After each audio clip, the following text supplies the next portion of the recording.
That was fun. Okay, this is Rebecca. I'm going to go ahead and do a roll call, and for those that are at the teleconference sites, if you would just let us know if you've had any public members join you or not. Dr. David Field. Present. Dr. Greta D'Amico. Present. Dr. Michael Hurt.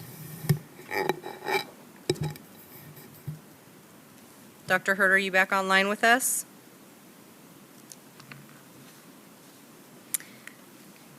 Dr. Theon Gordon. Present. Dr. Miles Spar.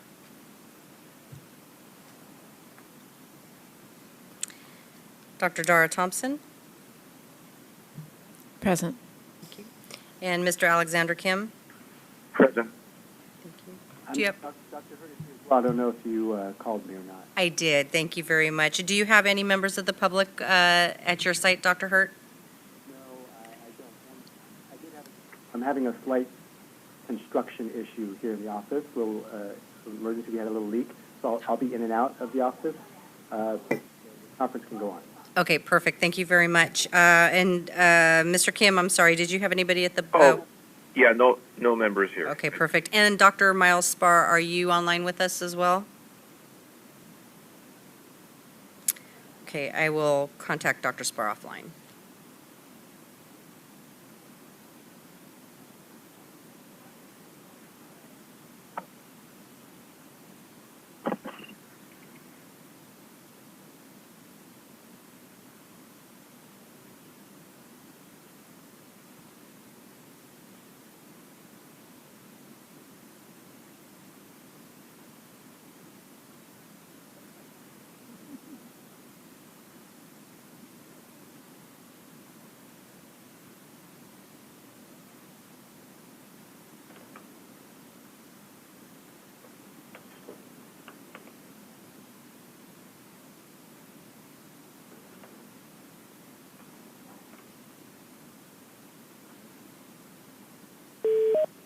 Sorry, Dr. Spar here.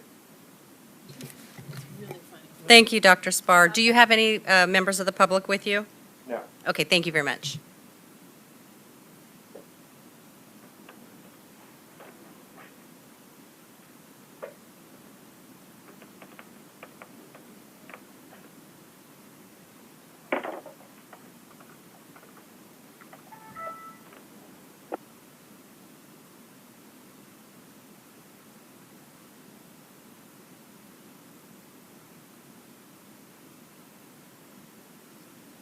Tab 6, this is possible legislative changes for the NMC to pursue.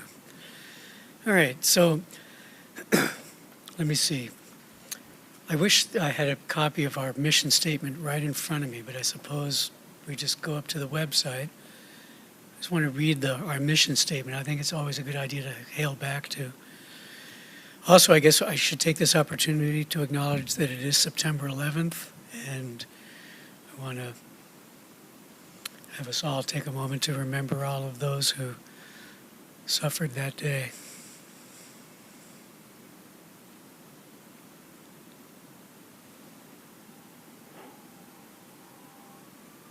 Right on the front. Rebecca, would you read our mission statement to us, please?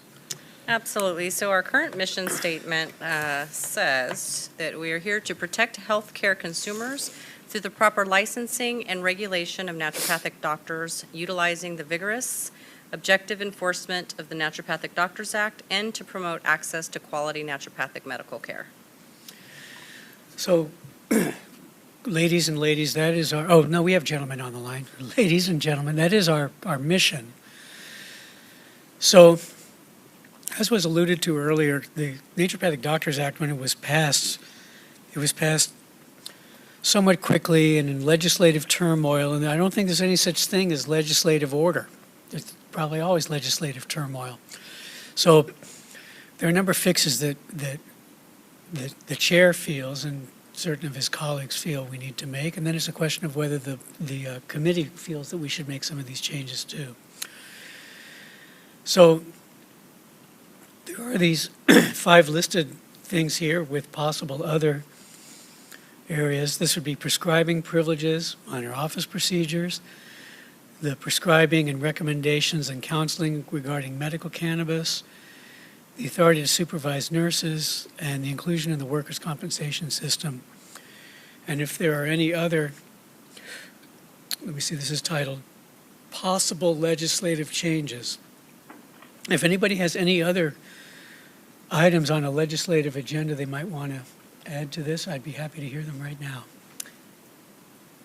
Just in the context of the field that we're playing with, I just wanted to add a couple of things. One is that currently naturopathic doctors can sign up with Medi-Cal, and any lab tests or prescriptions written will be covered by Medi-Cal, but no office visits. So that could be a consideration for the future. I believe that Medicare has a pilot program right now for group treatment of diabetes and possibly a couple of other conditions that naturopathic doctors are provisionally allowed to charge Medicare for. It ends up being maybe $10 a patient per hour. I mean, you got to have a lot of people in your group, and I'm not really sure if people have access to that information or how they would do it, but those are just a couple things in the bigger picture to kind of think about as we go forward. Wanted to mention those. All right.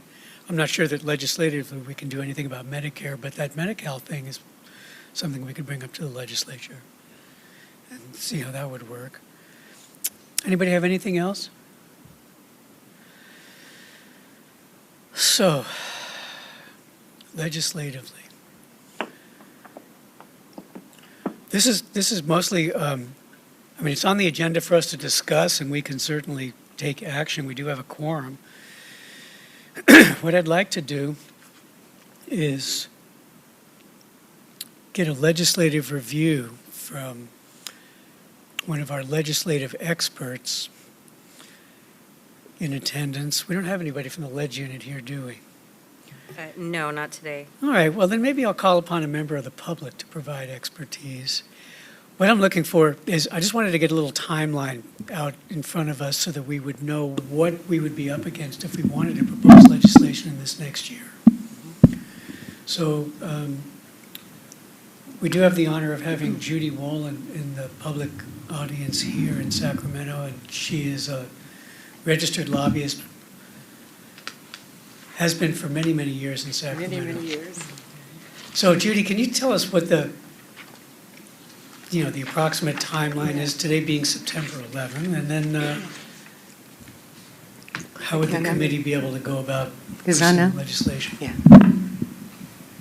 Well, as you know, we're in the first year of a 2-year session. It actually goes into recess. The legislature goes into recess at the end of this week. So from now until the first part of, I think they go back in on January 4th. And so then, bills have to start getting introduced, and I think the introduction dates for the last day of bills to be introduced next year is going to be around February 19th. That's probably not it's got to be a Friday, but this is from 2016, so I'm kind of using that as just a kind of an estimate of the timing. So it would be just like within the first 3 weeks, like a second month. Would have to have the bills introduced. So you want to do, and Rebecca knows this very well, you start drafting the legislation in November and December, you get it approved by everybody on your side, and then you have to find an author. So you start working on an author as soon as possible. You might even want to start now, just even thinking about who you would want to have to work with for your legislation.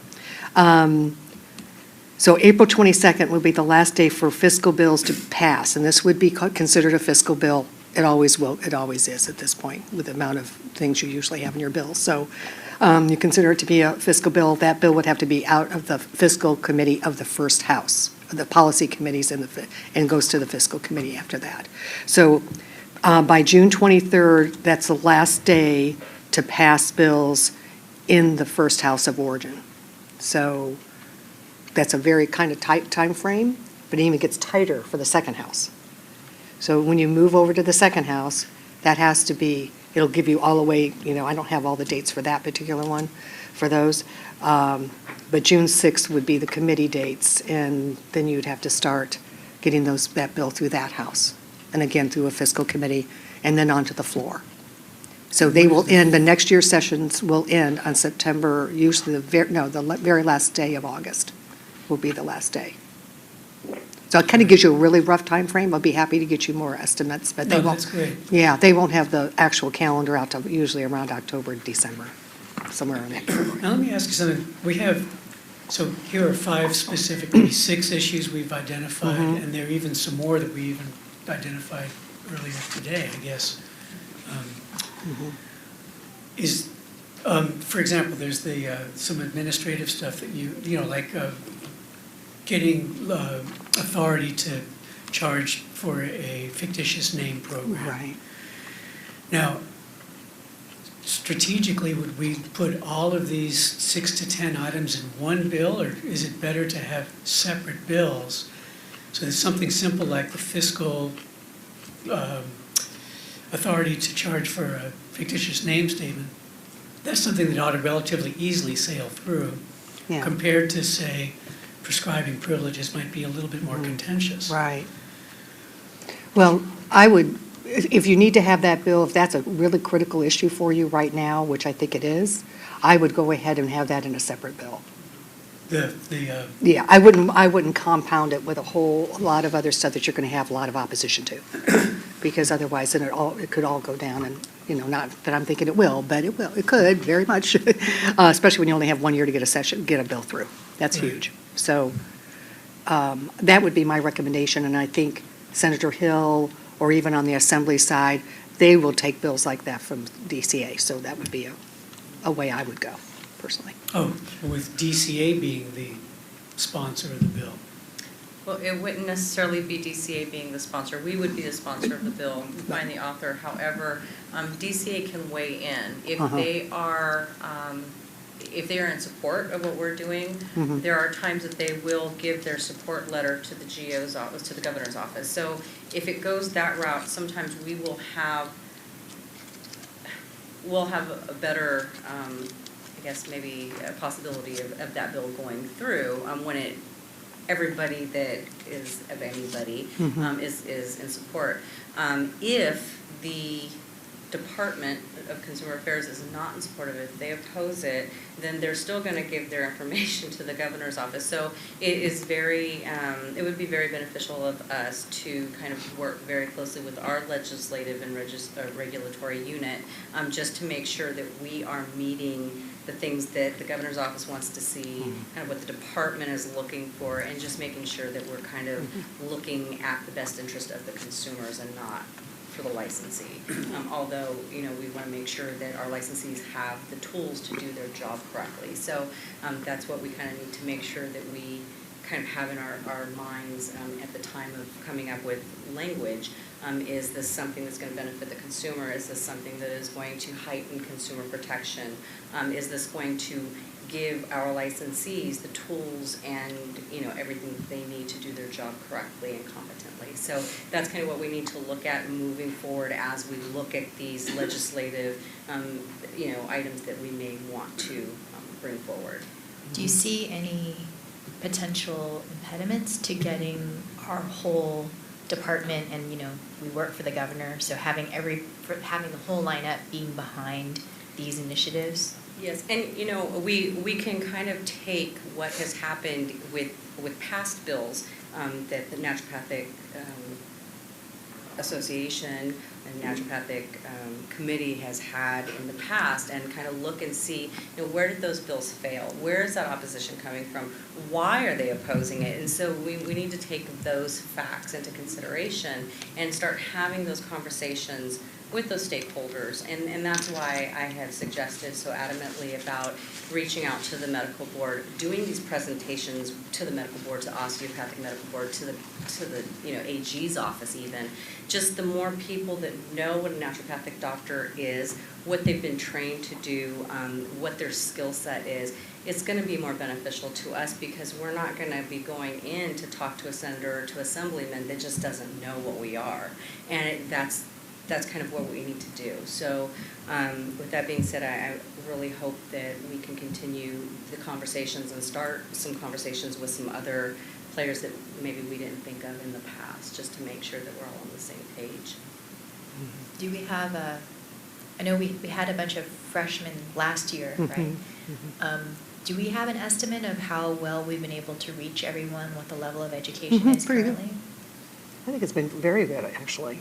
I think we've done a really good job. And especially the lobby days are just so successful. They do such a good job, all of you guys do, everyone that comes. So, I mean, it's just been so helpful. And we'll plan that around, that should be planned probably around the same time that some of this bill activity is going on. I was gonna say, I think I see just from the difference from when I started at my position here and kind of where we are right now with the trend of how people, or the knowledge that people have of naturopathic medicine in general, has really risen a lot in the last 4 years that I've even been here. So I know that CNDA has really done their due diligence in making sure that when they do their lobby days and they're going and they're talking to the people that are going to vote on our bills, they're really making sure that everybody understands who you guys are, what it is that we're trying to do here, and just making sure that everybody is aware that what we are here to do. And I think this is where we differ from the association is, we're here to make sure that the consumers are benefiting. And we've seen it time and time again where the consumers are just not benefiting from this really restrictive scope. And normally, the scope expansion type bills don't come from the regulatory boards. Usually those come from the associations. However, we have talked about this in depth, and we've had several conversations with stakeholders, and we don't feel that the consumers are benefiting. As a matter of fact, there are instances, especially with the unlicensed folks, that is causing a real concern and a real, issue to consumer harm. So we want to make sure that we've outlined everything, that we're not rushing this bill, that we're not rushing this language just to get it out there. So if it takes us the time and we don't make this one here because we're having those stakeholder conversations and we're really going into the weeds and making sure that we're asking for what we want and making sure that that's what we're asking for and we move forward with, and I think that's what we need to do. So, Title protection's not on this list, is that because we're assuming that we're already pursuing it? yeah, title protection is not on this list. It probably should be if that is something Throw it that on the we need list. to I put think back that on here. Absolutely. the tab calls for possible legislative changes, so I think we're within agenda Absolutely, because they've that's taken a possible legislative change. and they've taken title protection out of SB 796 I would for like any to of see you that that have not back in. followed. So, I don't know how to start this discussion. I mean, we have this list now. People can see that you have, 6 or 7, 8 different legislative items. I wonder if we should take a straw vote or have people score a priority level of these items, Absolutely. I would recommend that. I was going to say guarantee. I don't know why. You're an attorney, you guarantee everything. Guarantee it. Yeah, right. I'm going to recommend that. Let's fill out the board of committee and see what's highest priority, and then maybe just triage it from there. And then that way you can best concentrate your efforts, or the staff can, and legal, or whomever is. Of course, I want it all, but You just may not feel that. Yeah. And it's definitely, like Judy pointed out, you definitely don't want to have contentious stuff with non-contentious stuff. So if it's just technical things, cleanup stuff, technical stuff, FNP program, which who in their right mind, well, except for the Senate. Anyway, so there, you want to put things like that in one bill that's going to go through, because you're not going to have that opposition. When you start going into scope expansion, you really want to make sure that those things are all on a separate bill, because you don't want something like that to just kill your whole bill, right? So we definitely will have 2 bills, one that's non-contentious and just technical stuff, cleanup, our fee increase, yeah. Right. And so those are the type of things that we're going to have go through that. We already had Hill promise us that he's going to take that bill for us for the fee increase. So at least we have that. We already know that that's a done deal. We may talk to him again about getting that FNP stuff in there. The only reason that they did not take the fictitious name permit into that one is because they did not want to create any other license types. This would have been an additional license type, is why they decided not to take it forward. What does that mean? So Another license type? it's a different license type. It's a different certificate or permit or registration for something new. And They didn't wanna usually do they that. don't do that in sunset bills. Okay. Oh, okay. So we could potentially have a bill that has fictitious name, that has title protection? No. No, that's contentious. Okay, It's fee increase? Fee increase, yes. Okay, and limits and all that. Mhm. That's correct. I mean, the association may object to the fee increase, but that would be, Well, I We have can a few deal with thoughts it. about the list. I would say, first of all, workers' comp should be the very last. I don't think there's an urgency about that. And it's difficult and it's complicated. So I would just say that's like way on the end of the list. And I would put, to me, I think the authority to supervise nurses would have a qualitative benefit to patients immediately and to doctors and our ability to deliver care. Not to mention create jobs in California and so forth. I think it's potentially could be well supported. And I know that it requires its own path in terms of consultation with the nursing board and so forth. So that may just have its own timeline anyway. Yeah. But I think that's not a difficult ask compared to other things, and That's I'd put that true. toward the front. I think once we start having those conversations with the nursing boards, we've already approached them once about this, and they, as a matter of fact, were willing to do it. They just did not want to open their act at that time, and because of the sunset and some of the things that the last sunset they had to deal with, it wasn't the best opportunity time for them at that point either. So we are going to have some conversations, figure out when an appropriate time for them to add it into their language, and then we'll move forward with them kind of collaboratively, because that is something that has to be done within their bill as well. Or, I'm sorry, within their act. And then it seems also, minor office procedures is kind of toward the back of the list, just because we haven't really developed that. We probably need to do another subcommittee, blah, blah, blah, about all that. So it leaves us with medical cannabis and prescribing privileges, which are related, but not the same. And the cannabis thing is definitely up right now and being talked about. And it might be a no-brainer. I don't know what the temperature is in terms of this subject. I can tell you, because it's on here, we can definitely speak on it. This is something that I brought up in a very recent meeting that we had with agency. They were talking with all of the other healing arts boards, and this is something because of the environment of where we're kind of going with the medical cannabis and then the recreational cannabis. This is something that's definitely on everybody's radar right now. We're looking to see how this could potentially, cause a really big influx in our enforcement, not only in terms of NDs or licensing that may be prescribing or not prescribing, but recommending these or, giving consultation when they're not supposed to users. So these are things that everybody's looking at right now. And one of the topics that I brought up at the medical board's task force and over at the agency meeting is that we've got a lot of licensees right now that are having some challenges because they have a patient that comes and presents to in their office that has had a physician's recommendation for cannabis. They go to the dispensary and they're given, instructions on how to consume it or take it or whatever they do with it by a layperson. Then they go to the naturopathic doctor, who is their primary care doctor, and at that point, the ND, because they cannot recommend it, they then cannot consult or anything. So just like if somebody would come in that has, a problem with an opioid, you guys would refer them back to the physician who originally gave that prescription to them. So these are the things that a lot of the other healing arts boards had a problem with. So I know right now there are some talks in getting the Healing Arts Boards to be able to have that consultation authority so that if a patient comes in, you guys can still treat your patient. Even if you're not giving that recommendation. Now, that was another talk is, why don't we just give recommendation authority to all of the healing arts programs? Podiatry just got it.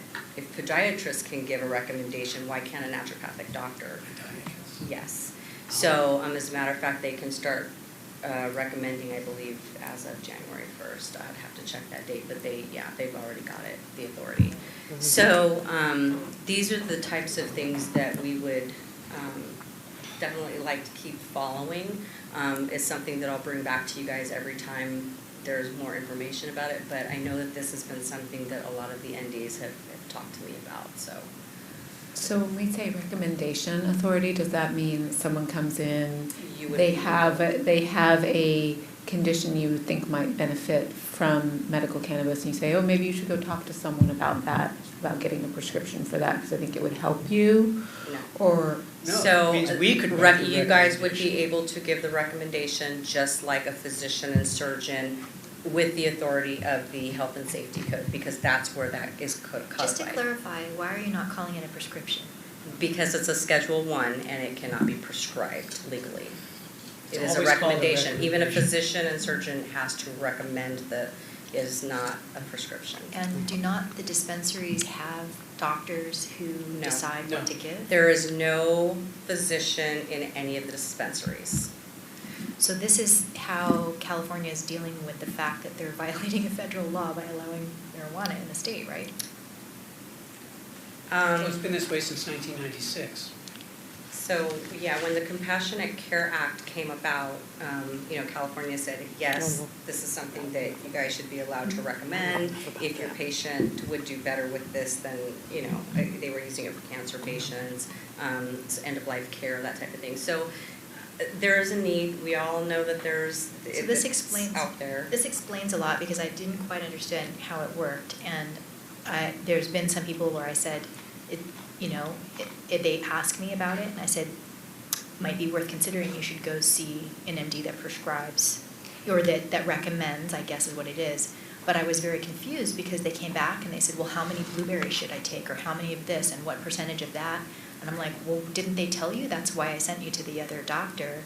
But apparently the doctor cannot give them specifics either. So the physicians are it's getting to a point where physicians are getting a little bit more versed on cannabis and how it could help.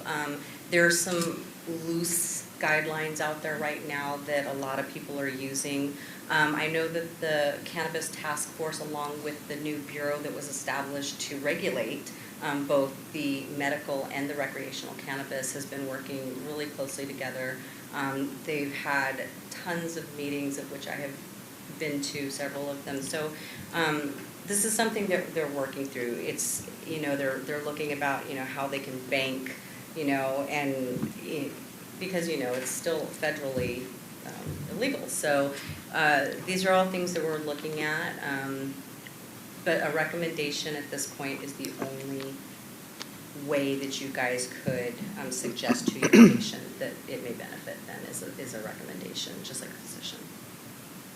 But as it stands now, we can't even make that recommendation. Right. But the language you used is, I should ask our attorney, but it seems like that's proper when you think that cannabis might be useful for a patient, then you can say, well, I'd suggest that you speak to a medical doctor, and if the doctor establishes that you could use the cannabis, then that would be right. But we can't recommend it, but like you said, who better than the herbal doctors of California? And I think this is a pretty open and shut one, especially if what you're saying is that all the agencies are hot on this. And, It is. It's definitely on everybody's radar right now. So if you would like me to move forward, I can definitely keep those conversations going with the task force and the Bureau of, I don't even know, they've changed their name so many times now. So I think it's CMCR, right? Yeah. something like that. I thought think they that- took I the thought medical that, out because the- it's recreational now too, so I don't know. But they've changed the names several times already, but we will definitely be in communications with them just to kind of see what's going on. But like I said, this is something that at the least, you guys should be able to give consultation on it. If they already have a recommendation and they're coming to you, you're seeing them because they are your patient, you are their primary care provider, this should be something that you guys should be allowed to consult. Well, clearly, we need to at least be able to discuss interactions and timing and things like that. Absolutely, All of it, absolutely. everything about it, and people do So- need this service. Right, no, absolutely, but I would just like to say that I feel pretty strongly that we shouldn't link the medical cannabis to our other prescription bill. Oh, absolutely not. Yeah, Never that put that out definitely there. should be it. In And- fact, and based this- on what Ms. Wallen was saying, I think that this would be another like standalone separate bill. And we may not even have to do that. There's been talks about having a DCA-wide bill for something like this. So, like I said, not that we're premature about getting it into our own, but we may not have to. It may be something that DCA as a whole and all of the healing arts boards are going to kind of look at, and DCA is going to take it and move forward with this. So What would be the timeline on something like that? I don't know. I'm picturing years, this, whatever their name is now, the Bureau of Cannabis Regulation, I'm just going to call them that for now, they're moving quick because things are happening fast, but they will definitely make sure that we're keeping an eye on this. We'll definitely watch this. So that leaves us with prescribing privileges at the top of the list, which I think is something we all have a lot of interest in. And I don't know if there's more to be said about the opportunities present in a bill coming from the committee, which is new and different than what has happened before, and some of the consumer-related aspects of why we would do that. Is that something we should talk about now? Yeah, so there's always going to be, and it's just kind of common knowledge that normally when a bill comes from one of the regulatory agencies, it's viewed as something that is for the benefit of the consumer, which, it's just general, and that's what they want to make sure that it continues to be. So that's why I said when we're working on this, we need to really weigh out, is this a benefit to the consumer? Is this going to, be there with our mission of, consumer harm and making sure everybody's safe? Is it going to give our licensees the tools that they need to continue to do their job correctly? So these are things that we're going to continue to look at. But yes, it's viewed a little bit differently when it's coming from the regulatory agency and instead of an outside agency. So a little bit different there. Are we asking for pretty much the same thing? Yeah, there's a lot of stuff that was in SB 538 that we're going to be asking for because we felt at the time that it was such a great benefit to the consumer. And I think that's where we are right now. Well, this is one reason I wanted you to review our mission statement, because Absolutely. providing full-scope naturopathic care is part of our mission. And so we're acting within our mission. What I'd like to do is recall, don't we have a legislative subcommittee? No? Yes, I thought you were on it. I am. I'm trying to remember who the other member is. Tara. Tara, probably. It's Tara, I Was it think. Tara? It's either Tara or Greta. Are you on the legislative subcommittee? You would know. So it I must. don't think officially. I think I was only on the subcommittee to review I have to go back and the look. sunset bill. That's all. I think it was just you.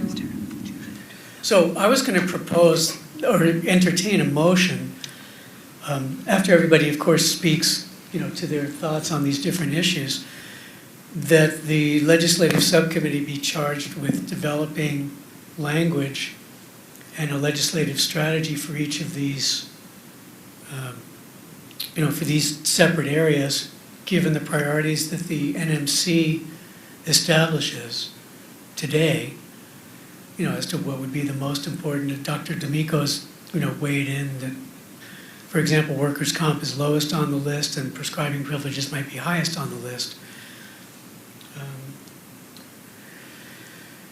That's sort of the direction that's the goal I'd like to come away with today, so that the committee can continue to develop legislatively without having to have full meetings of the whole committee. That's the purpose of these subcommittees. And then when we have our teleconference meeting in December, we perhaps will have language developed by that time, which would be presentable to the legislature, and then the entire NMC can approve or modify that language along that timeline, which then still puts us into the submission timeline that Ms. Wolin has laid out for us according to the legislature. So, including the members on the phone, I'd like people to chime in as to what they think are our highest priority as a committee and what things we could let go for a little while. Dr. Hurd, Dr. Spar. Dr. Hurd, I think since I've been on this committee, for quite some time, I think that, your naturopathic capacity is severely limited, and the growth of naturopathic medicine in this country, in this state, is severely limited by the prescribing.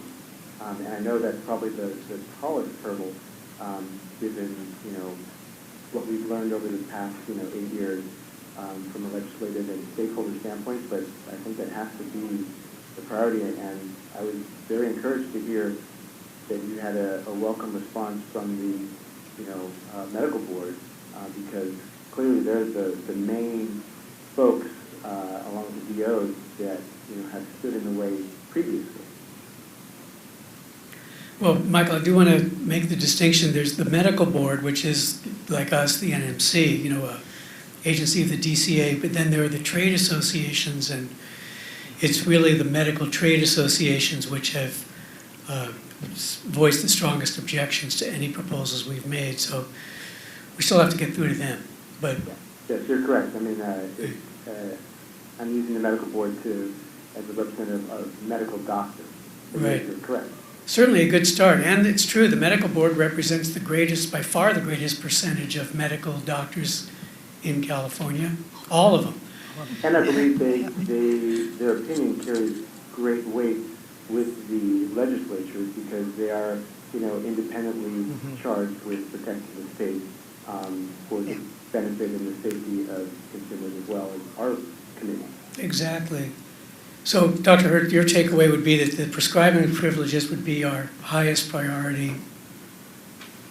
Yes, because I don't see the growth here in California of naturopathic medicine without the ability to prescribe.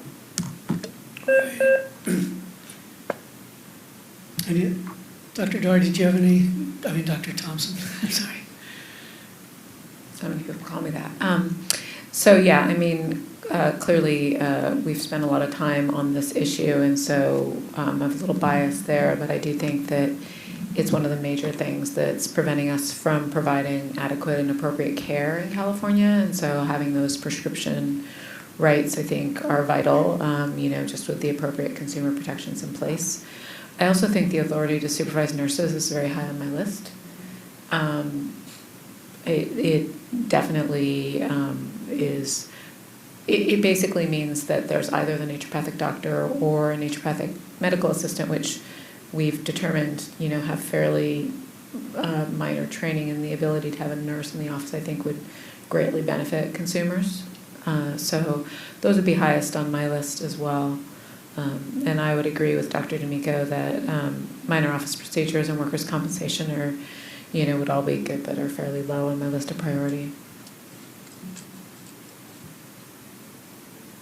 Both the nursing and the prescription rights are costing the state a lot of money. because we have to double up on care. If we have a patient we're attending, they get an acute illness, they have to go to the emergency room to get antibiotics, or they have to find another doctor on a Saturday or go to urgent care. So then now they're getting extra doctors, extra visits for the exact same thing.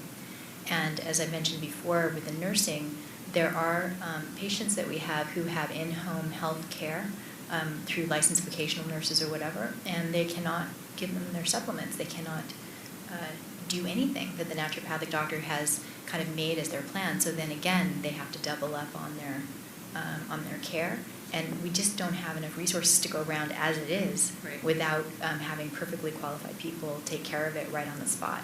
Sure. And, you're bringing up a really good point.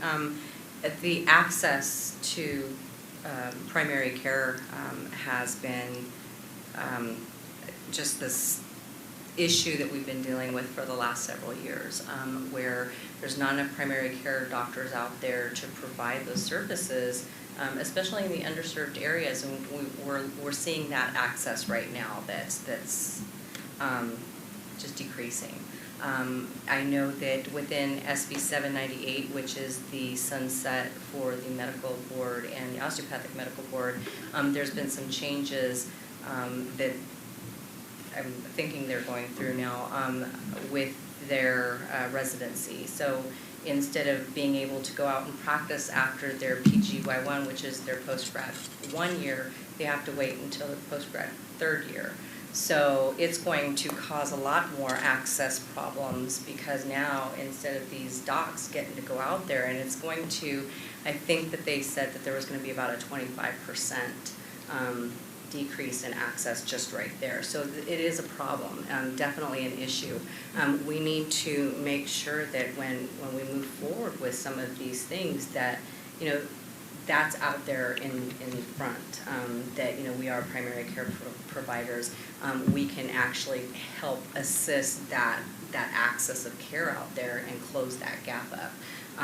So this is definitely something that I know is near and dear to your guys' heart, and I would love to see this move forward. Do we, this is another subject for long-term legislative consideration. If we were able to service people who have Medi-Cal, if we did have independent prescribing rights, is there any kind of program in the state of California for loan forgiveness if you go serve in rural areas? Yes, there is. As a matter of fact, I was just contacted by that program a couple of weeks ago, and it's probably something that we're going to look into getting on board, but it's definitely something that I'll be bringing to the next board meeting for you guys. So if you have a licensee that works for a certain amount of time in an underserved area, they can put in for a grant to help kind of offset some of their student loans, absolutely. I know that the medical board and osteopathic medical board charge $25 in their licensing fee for that program. So all of the licensees have to pay that $25 every time they renew, but with that, they're able to offset some of these costs for those that are going and putting in some time in those underserved areas. Are you saying that those $25 go into a fund that gives a stipend to the doctor, or Yes. that then gets paid toward their loan? So it goes to the doctor to pay to their, it's a grant for their student loan, yes. Wow. Any other thoughts anywhere on the legislative priorities that we should be looking at? Is there any public comment? So this is Dr. Jennifer Barr again from the CNDA. While we can see that there is a lot of consumer protection issues with basically all of these things, with the ability to have nurses, so not overtaxing doctors, the ability to prescribe so that people are getting access to the medications that they need from their primary care doctor, as the association, we think that the most pressing issue for patient safety and for furthering the agenda of the association, as well as the patient safety overall, is the title protection issue. That was one of our biggest concerns, one of our biggest issues when we were doing SB 538 was the confusion between a naturopath versus a naturopathic doctor. And so it is the opinion of the CNDA that the highest priority for consumer protection and for the furtherance of the naturopathic profession is to have title protection so that it will facilitate the rest of these things. In particular, especially if cannabis, medical cannabis or recreational cannabis, which I can understand all of your points with the need to be able to give consultation for these things so people don't have risk to themselves with use of this now legal substance. Imagine, though, that if we didn't have title protection and so people are going to a naturopath who doesn't have the ability to, the medical training to understand all of these things but the understanding that they might be seeing a naturopathic doctor since they can still use the same title. So that is the opinion of the association. Thank you very much. Certainly the Senate Business Professions and Economic Development Committee agreed with you, but apparently the Assembly did not. So. And I can tell you that the Assembly was just concerned with the stats. They just want more numbers because of the opposition that came out against that portion of the language.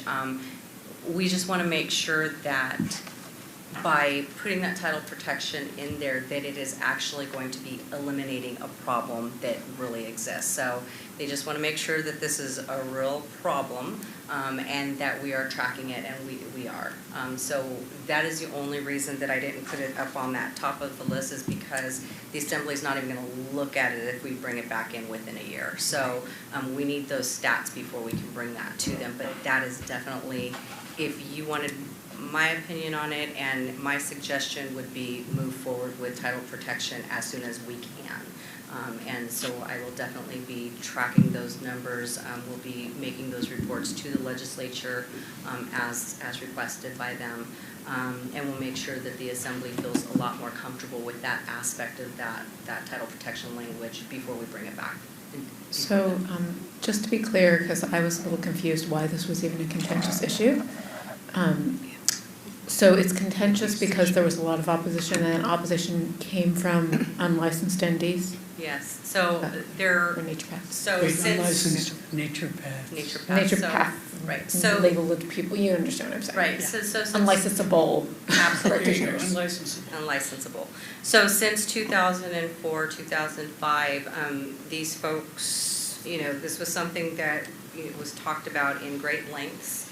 When the Naturopathic Doctors Act was being created, there were some recommendations and stuff that happened then, and I'm sure Dr. Field can bring you up to date on all of this information. But since that time, these people that have been able to use the title naturopath, traditional naturopath, or naturopathic practitioner have created their businesses, and they have these practices that they're running. And so what the opposition was is that, what are we going to call ourselves? There's not going to be any room in the marketplace for us if you take away our title.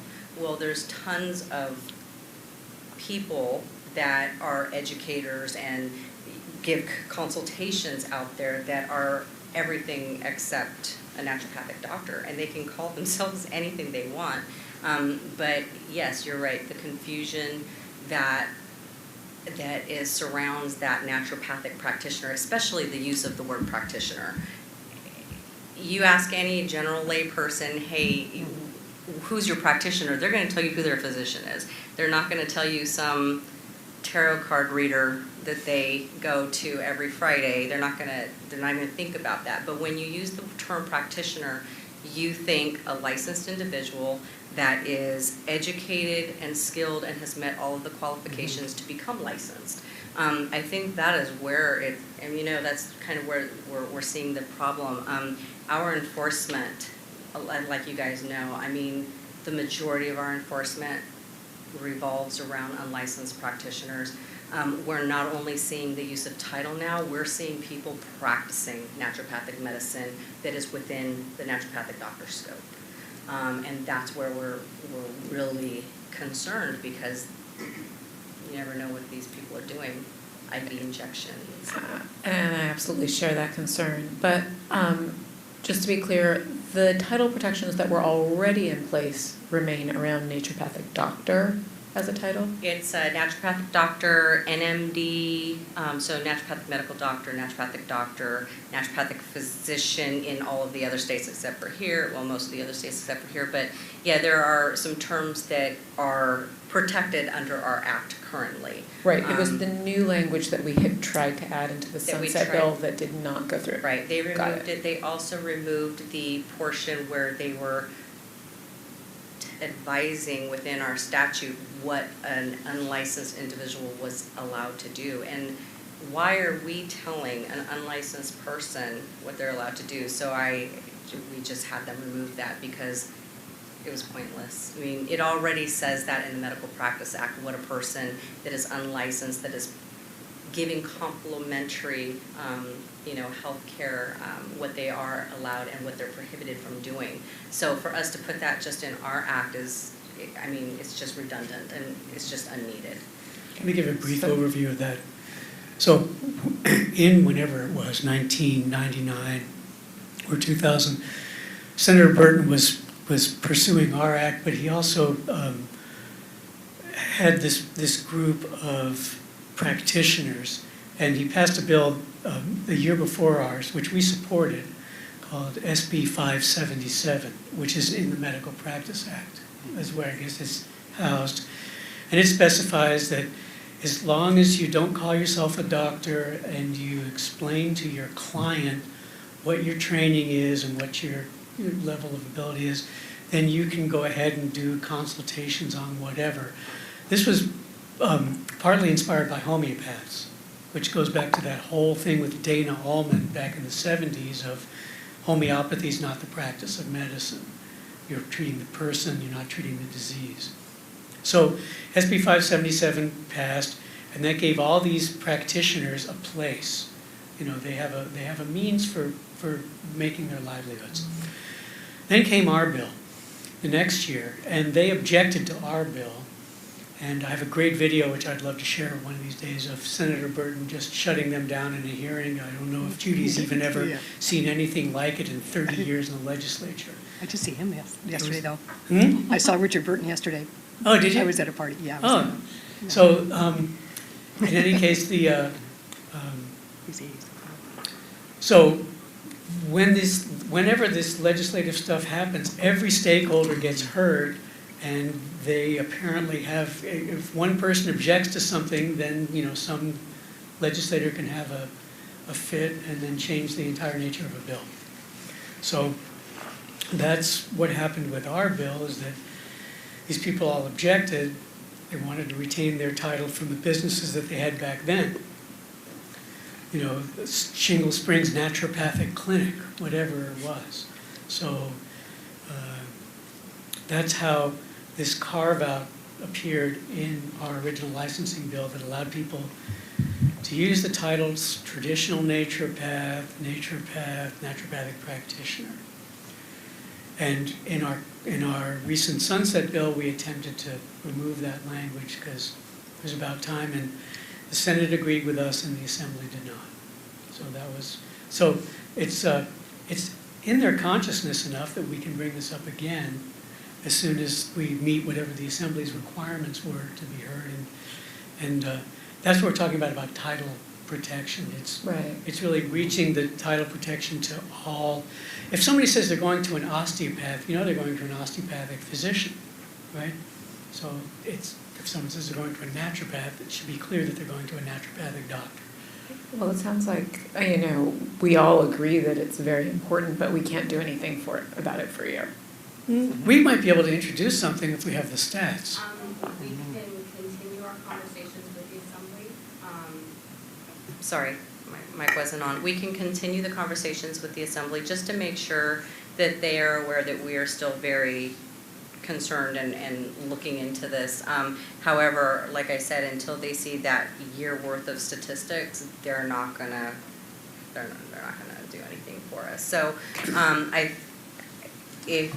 my suggestion would be, let's get them those stats that they want.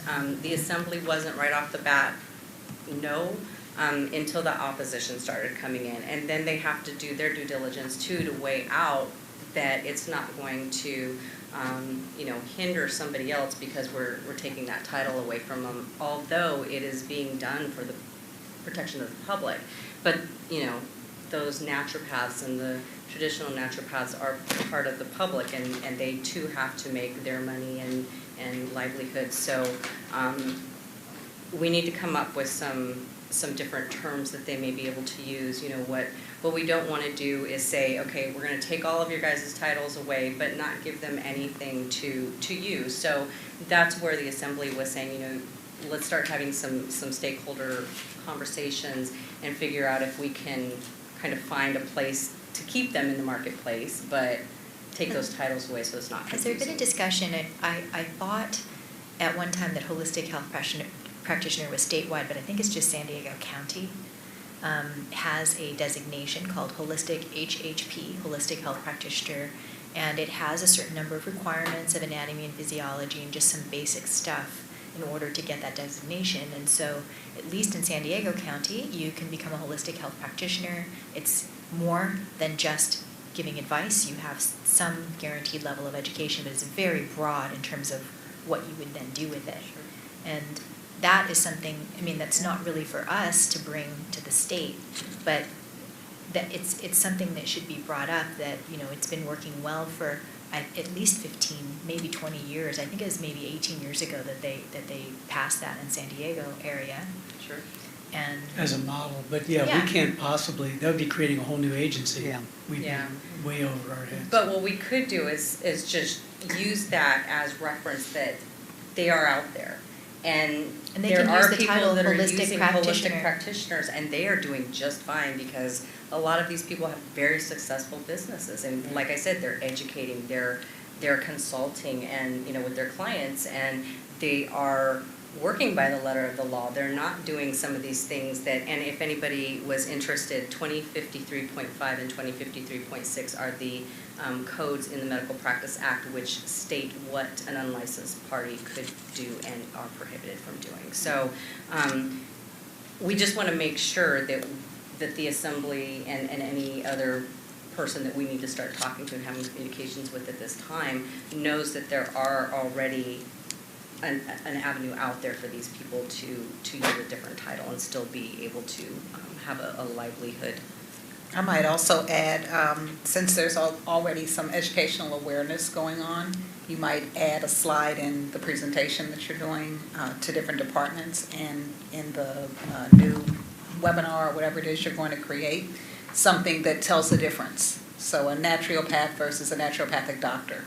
Sure. Yeah, and I'm thinking, wasn't that in here? I think we may have just had it as bullet points because they were speaking on it, but yes, once that presentation becomes an actual video, it's all, like I said, we're going to do the voiceover and everything, so everything that they were kind of presenting with that slide is going to be there for everybody to hear. So yeah, we'll definitely keep that going, that education piece. So I think we might have a consensus in pursuing, obviously the cleanup stuff is already underway that we talked about, that we pursue title protection as soon as we can, but the process of going about that's already underway, so it's nothing we can do anything about for a year at least. Mm-hmm. Yeah.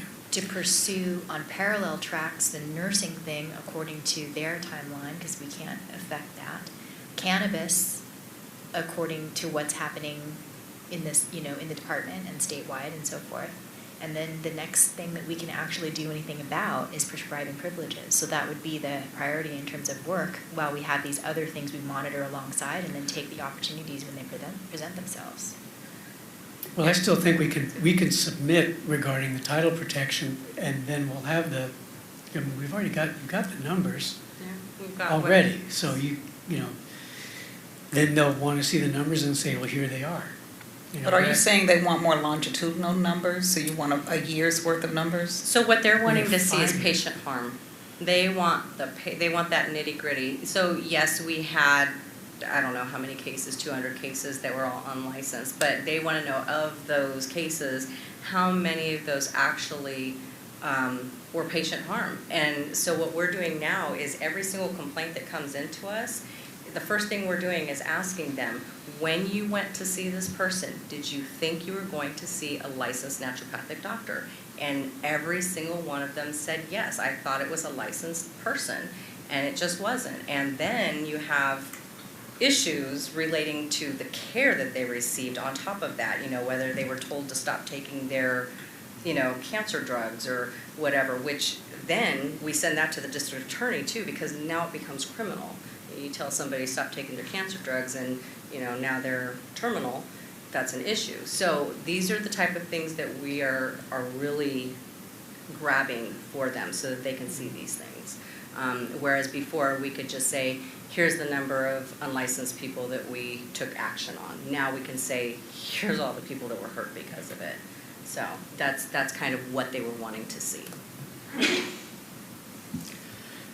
All right, so to echo what Dr. D'Amico just mentioned, we seem to have a consensus.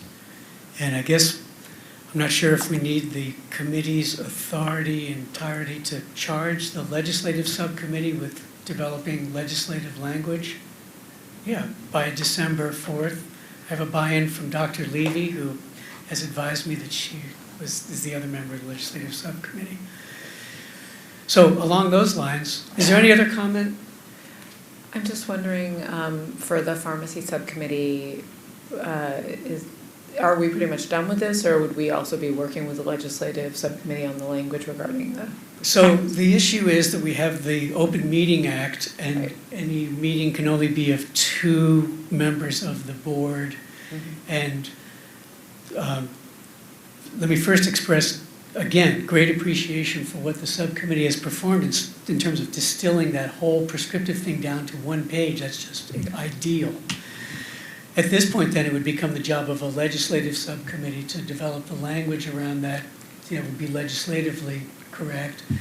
And then once something becomes a bill and we're moving it, then having the formulary subcommittee testify would be the appropriate next step, I think, especially, you and Dr. Hurt and Dr. Koshland all at once, the 3 of you representing these 3 branches that would be influenced by such a bill.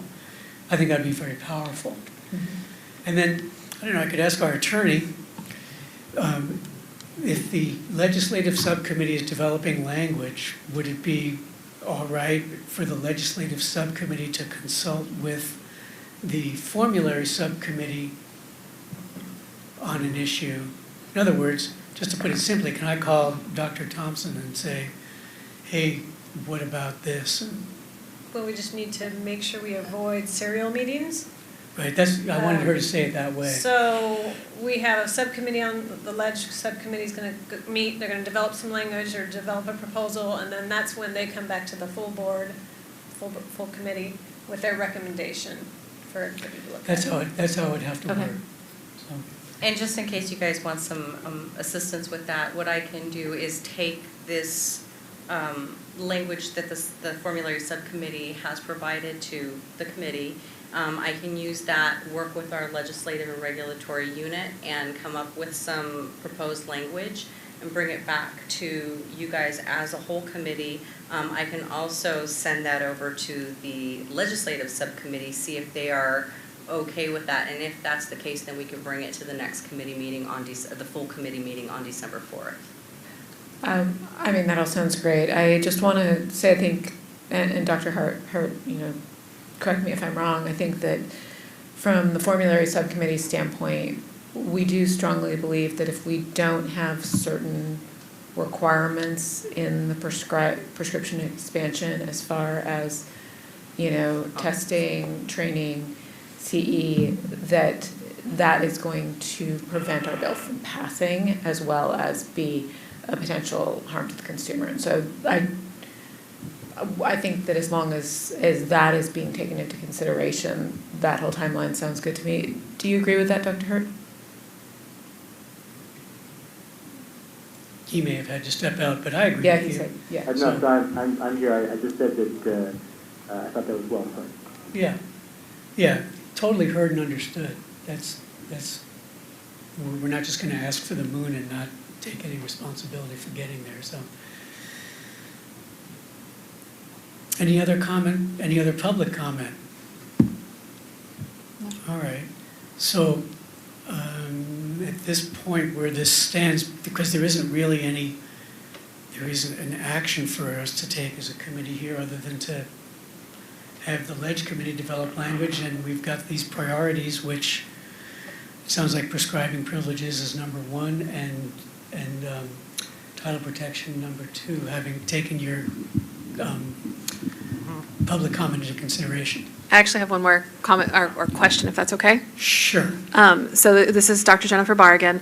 I'm curious where, it's more of a question, so it's a question. I'm curious where the committee stands on the single-payer healthcare bill and how that relates to naturopathic medicine and ensuring that naturopathic practice is as well regulated by SB 562, should it actually go through and be made into law next That's year? an excellent question, and it's germane to this legislative changes for the NMC to pursue.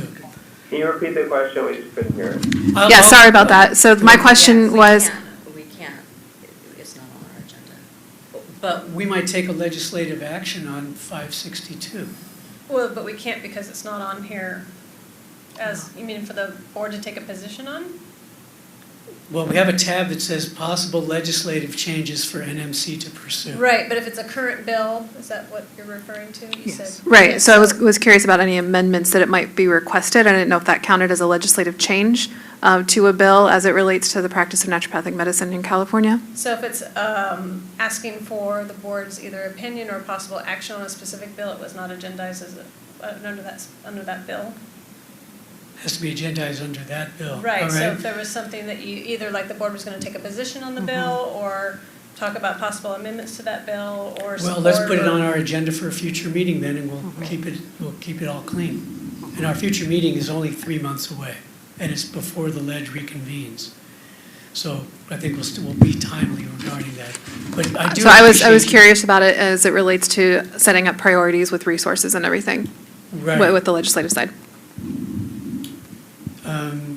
Well, we can't talk about it. Right. Not at liberty to say. Any other comment? I think we're going to move forward then legislatively and then I would like to get back to the agenda in terms of anything that we missed, which would include items for future meetings. In fact, though, That would go under our legislative update next time, right? Potentially? yes. That bill? Yes. And if the committee believes or somebody believes there may be a position taken, we have to we'll make sure we agendize it properly so that you can take a position. All right. Such as And there were- support with amendment. There were some items I had sent in offline that I'm not sure if they need to be on an agenda in the future or if they will be kind of handled. Yeah, we can definitely put it on the agenda for the next time, but I think a lot of those were, I know the Interpretation of laws. interpretation of the advertising stuff, so we're definitely gonna take that and move forward how we're gonna do the And the executive officer will accept items for the agenda as much as 2 weeks before the next meeting. So, sometime before Thanksgiving. That gives us adequate time to bring items to your attention, right? Yeah, so when I do a call for agenda items, just send them to me, please. Establish future meeting dates and locations. Well, our next meeting is scheduled as a teleconference meeting. So does that mean we won't be webcast? No, we won't. So the next meeting, the reason we put that one on the calendar, if I remember right, let me just take a look at it really quick. So the 12/4/17 meeting was decided upon during the 5:15 NMC meeting. This meeting was scheduled as a teleconference meeting only, and it was for business that was surrounding SB 796. That was our sunset bill. So, but we can include as much as you want. Just remember that it is a full teleconference meeting, so, do what we can. Everybody will be on the phone. And I have Everybody it on down the as an anticipated 2 hours. Does that sound right? Sounds like it might be a little bit longer if we're going to phone? add If you're adding stuff to it, this. maybe. The 2 hours might have covered 796 material, but now we're going to, So 3 hours would be sufficient, most likely, as far as we know. probably. Okay, to be revised potentially. Okay. Depends upon how many agenda items you send in, Greta. Is there any further public comment? So I'm curious if the next meeting is open to the public. I'm going to research that. I know that the medical board allows public to attend their meetings by telephone. I'm going to find out how they do that, and we'll see if we can do that so that you guys can get online too. Okay, thank you. Certainly, I mean, we if they scheduled showed this- up at one of the teleconference sites, it would be fine, right? Yeah. Right. So we post our teleconference site, and if someone can physically be in one of those locations, they can be on it without a problem at all. That too, yes. Do we have a And there are time for usually that meeting? teleconference sites in We, some Michael, we don't towns. have we haven't picked an exact time yet, but let's say 10 in the morning. That seems to be good. And, you know, Rebecca, in terms of sort of reconsidering, since we have a new batch of business to do, is there any reason why, I mean, we don't have to do it, we are doing it right now. Should we call it a regular meeting instead of a teleconference? Half the people teleconference in anyway, and those of us that want to show up in Sacramento can show up in Sacramento. For the December meeting? Yeah. I don't see why not if you guys want to come down. Would you guys- We had only scheduled it as a teleconference meeting because we were thinking it was only going to be a 2-hour thing. We didn't want people driving an hour just for a quick meeting. But if this is going to be an approval of our legislative Maybe we could just hold it on the language- calendar and decide that a little later, once we know how big of an agenda we'll have. Yeah, that might be a good thing too. We also may want to put on the calendar, if nothing else, that we may want to think about doing an election for board chair. Because I don't know who else is going to be here, but when you're gone, we're going to need somebody to fill in for the chair. And we also have to elect officers, which was, I think, going to be on this agenda. Right, and so I think, because about half of our committee is going to be new, I think there's 4 of you that will be off at the end of this December, and then the other 2 are off in, I want to say, middle of next year, or one year out, because it was the 2 board members that came from the osteo board back over to our board. So those 2 will be replaced within 1 year of that as well. So we're going to have a fully new committee here in a moment. So we at least need to have a chair that can move it forward when the current chair turns out. Abdicates. And then I don't know if you may want to wait until the rest of the elections when all of the new plate replacements have been made, but that's definitely up to you guys. Well, considering the speed with which the appointments office moves, I do have a grace year, Yes, you do? so I may still be here now. Would I still be able to retain the chairmanship for a year if I'm in my grace year? Yeah. Unless they kick me out. Fine. We also, as I've stated in the past, we'd like to get a couple of meeting dates for the upcoming or following meetings. And this is just to help us make sure that we have the resources like the great webcasting team and all of that stuff in place. So we're looking at, since we've already got the winter meeting for December 4th, we're looking at a spring of 2018 meeting and a summer meeting. Did you guys want to at least think of a date for the spring meeting? Let's see. Daylight savings time begins on March 11th. I think we should take the legislative calendar into consideration for the spring meeting, if that would play a role. What was the last date to have bills submitted? It was. It was February 16th. It was February 16th for 2016. So I don't know. We're Based on going to meet. 2016. this year it was February 22nd. We're going to, I mean, our introduction would be contingent on what we develop at the next meeting, so I don't think that's the issue. You know, we'll already be ready to introduce. March 26th? I would say doing it early to mid-March may give us enough wiggle room. I'll be doing what I'm supposed to on this side, so I'll make sure that our stuff is getting done to When meet is, those deadlines. when is school vacation? Well, also, Dar for when is our lobby kids day, and if we stuff? have one? Lobby day. But, Lobby Day has not yet been scheduled. It has generally been in late February to mid-March. It might be nice to do it after that, just because we'll get a read on some things. We'll have more Right. information. So I'm thinking like the 19th or 26th of March, if that's not too late.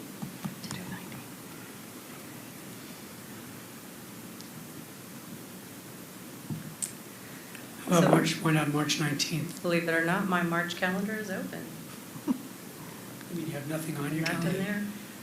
Yeah, I think the 19th is better because I do think the 26th is going to give some schools spring breaks. Right. So March 19th is on a Monday. Is everybody free for a March 19th meeting? Is there a next meeting? It's the meeting after the December 4th meeting. Oh, okay.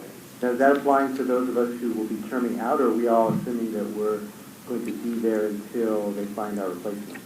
We're going to assume that you'll be there until they find your replacement. So I need to look at all of my calendars for March 19th. I think that may come during spring break, but if it doesn't, then I should be able to do that stuff. Okay. If it helps, what I can do is send out a doodle, send a couple of, Send a doodle with a few of these dates. Doodles That's a are great great. idea. That worked Perfect. last time. you'll do That's that. what I'm going to miss most, are those doodles. Let's We could do keep it. you on the list. I hope so. Okay, any further public comment? Speak now or forever? She wants a second date, I think, too, right? That's what we're No, gonna do. yeah, we're going to go ahead and doodle. That way you guys can all She's look at gonna- your No, I mean calendars. for later, after the summer. Don't you want a second date for the year? Oh, it's. So a spring and a that's- summer, I'll send out two, just like I did at the last Okay. one. Yeah, Yep, that that's works. far away. Okay.